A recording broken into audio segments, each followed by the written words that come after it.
भैया जो ऊर्जा मंत्री जी ने स्लीपर छोड़ी थी अपनी, फिर बाद में पहन ली, महाराज ने पहनवा दी, तो इससे सड़कों पर कुछ इम्प्रूवमेंट देखने को मिला? आपको क्या लगता है, आप इसको किस तरह देखते हैं? नहीं, ये बहुत ही क्या है, शुरुआत में तो रोडें नहीं बन पा रही थी, लेकिन ऊर्जा मंत्री के इस कदम से वास्तव में कार्य प्रगति पर है और बहुत तेज़ी से चल रहा है और निश्चित ही कुछ ही समय में ग्वालियर की सड़कें एकदम चकाचक हो जाए। तो आप भैया आप किस तरह देखते हैं मंत्री जी के कार्य को? हाँ जी, मंत्री जी के कार्य को किस तरह देखते हैं? उन्होंने स्लीपर छोड़ दी। ये मानना है कि स्लीपर छोड़ने से और सड़कों का क्या मतलब, इसका क्या वो है कि स्लीपर छोड़ने से सड़कें बन जाएंगी क्या? तो कहीं ना उन दबाव बनाने का काम किया था उन्होंने प्रशासन पर, जिससे जल्दी ठेकेदार पर। ये गलत है। सड़कों नहीं बनी है, सड़कों पे गड्ढे हैं पूरे में सब। मैं इस काम को बिल्कुल सराहनीय तरीके से नहीं देखता हूँ। स्लीपर छोड़ने से अगर सड़कें बन रही होती तो कल को हम भी स्लीपर छोड़ देंगे, सड़कें बन जाएंगी क्या? मैं मंत्री जी से पूछना चाहूँगा ये चीज़। अच्छा, इस समय जो आने वाले समय में चुनाव है, तो उसमें मंत्री जी की कैसी स्थिति लग रही है आपको? मुझे तो स्थिति मंत्री जी की फ़िलहाल तो ख़राब लग रही है। मंत्री जी अगर इस पर कार्य करें तो हो सकता है मंत्री जी की स्थिति अच्छी हो जाए और शायद मंत्री जी का चुनाव निकल जाए, परंतु आम जनता के तौर पर मैं देखूँ तो स्थिति बहुत ख़राब। आप बताइए भैया। मेरा नाम ऋषभ परमार है जी, आप किस तरह देखते हैं इस मूव को? ठीक है, पर अभी रोडें और कुछ बाकी रह गई हैं। मंत्री जी बराबर काम कर रहे हैं। कुछ लोग कह रहे हैं कि ये सिर्फ मंत्री जी की नौटंकी भी है, अब ये तो जनता जाने, स्टंट है। अब कुछ भी कह सकते हैं। कुछ कांग्रेसी भी है उसमें। अब आपको क्या लगता है? मुझे तो लगता है मंत्री जी अच्छा काम कर रहे हैं। अच्छा काम कर रहे हैं। हाँ। आप संतुष्ट हैं? आपका क्या कहना है भैया? किस चीज़ के ऊपर? जो मंत्री जी ने स्लीपर छोड़ी हैं उसके ऊपर आपका क्या कहना है?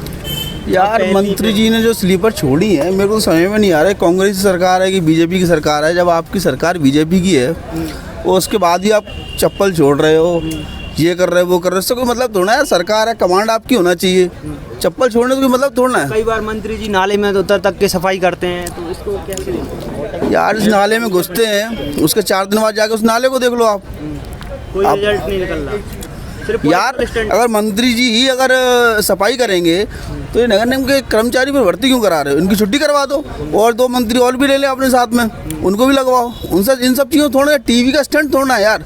आप जमीनी स्तर पर देखो ना यार, कुछ है ही नहीं जमीनी स्तर पर। आज के समय में आपको क्या लगता है जनता क्या देख करके वोट करेगी? अब जनता तो अब बताएंगे। 2023 का चुनाव जो आ रहा है ना, इसमें अपन वो देखेंगे कि काम कौन नेता नौटंकी करने वाला है, कौन नेता काम करने वाला है। क्या नाम है? भानु प्रताप सिंह भैया कैसे देखते हैं आप इस मूव को?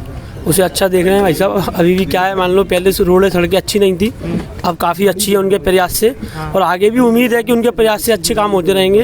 वो उनके मंत्री जी के काम से आप संतुष्ट हैं? हाँ, मैं संतुष्ट हूँ मंत्री जी का। देखिए, ऊर्जा मंत्री जी को आदत पड़ गई है महाराज से चप्पल पहनने की। वो चाहते हैं कि महाराज जी मुझे दोबारा से चप्पल पहनाए एक बार, अभी आगे चल के और उतारेंगे चुनाव से पहले जी। क्या ये बताओ, ये ऊर्जा मंत्री हैं, इनको चप्पल उतारने की आवश्यकता पड़ी क्यों? ये चाहते तो इनके सारे वो रोडें बनती, वो ये ग्वालियर विधानसभा नहीं, पूरे ग्वालियर की जिले की रोडें बनती अगर ये चाहते तो। ऐसा हो सकता है कि शायद दबाव बनाने का काम कर रहे हो, थोड़ा सा दबाव सरकार पर, कलेक्टर पर दबाव आए। किसी पर कोई दबाव नहीं है, ये सब नौटंकी है। अब 2023 की विधानसभा चुनाव को लेकर और अब जनता सारे मुद्दों पर ध्यान भटक गई है। ध्यान जनता का है ही नहीं वहाँ, ये केवल ध्यान भटकाने का लिए चप्पल पहनी गई है कि सिंधिया ने चप्पल बनाई। अब जनता में बातें चलेंगी चारों तरफ कि महाराज ने चप्पल बनाई, महाराज ने चप्पल बनाई। महाराज का चप्पल लेके घूमते हर बार, इनके पीछे घूमते हैं क्या महाराज? कि महाराज को नहीं देखते? अगर ये चाहते तो ये भी तो कह सकते थे कि महाराज साहब अभी रोडें बनी नहीं है, 100% रोडें कम्प्लीट हो जाएंगी, मैं उस दिन आपके हाथ से चप्पल आप मुझे पहनाओगे तो मुझे अच्छा लगेगा जनता में। अब जनता को पता नहीं है, जनता को सब पता, जनता सब देख रही है। ये क्या नाम है आपका? मैं शिव बदरिया नाम है भैया। आप किस तरह देखते हैं इसमें? मंत्री जी ने काम चल रहा है बढ़िया, रोडें बन रही, पहले नहीं थी, अब बढ़िया हुई। निश्चित ही अब उनके नेतृत्व में काम आगे चलता रहेगा। मंत्री जी के काम से आप संतुष्ट हैं? संतुष्ट तो भैया, आप देखो कोई किसी काम में संतुष्ट नहीं होता, धीरे धीरे। विधानसभा चुनाव में मंत्री जी की स्थिति कैसी लग रही है? क्या लग रहा है, मंत्री जी निकाल लेंगे? मंत्री जी की स्थिति तो भैया भारतीय जनता पार्टी इस बार 15 ग्वालियर विधानसभा में भारी बहुमत से जीत रही है। भारी बहुमत से? हाँ, भारतीय जनता पार्टी निश्चित ही जीत रही है 15 विधानसभा भारी बहुमत से। चलिए, ये आप क्या कहेंगे इसका? देखिए, लोकतंत्र में जनता जब चुनाव दे करके आपको जनप्रतिनिधि बनाती है और आप सरकार में मंत्री बनते हैं, जब आप ही चप्पल उतारेंगे तो फिर जनता को तो कपड़े उतार देना चाहिए। आप सत्ता में हैं, एक दिन के लिए गृह मंत्री जी आते हैं, पूरे मेला ग्राउंड में रोडें बन जाती हैं। आज 5 साल से क्षेत्र में रोडें नहीं हैं और चुनाव जब नज़दीक आ रहा है तब आपको रोडों का ध्यान आ रहा है। ये केवल चुनावी नौटंकी है और जनता इस बार इनको सबक सिखाएगी 2023 के चुनाव में। तो आपको क्यों लग रहा है कि क्यों सड़कें नहीं बन पा रही? क्या का कारण है, क्या फॉल्ट? देखिए, सड़कें बनने का सबसे बड़ा कारण ये है कि ये ग्वालियर की जो है राजनीतिक हब हो चुका है। यहाँ अभी जो होड़ चल रही है भारतीय जनता पार्टी में, एक दूसरे को पीछे करने की होड़ चल रही है। जनता के मुद्दों से उनको कोई लेना देना नहीं है। ठीक है ना।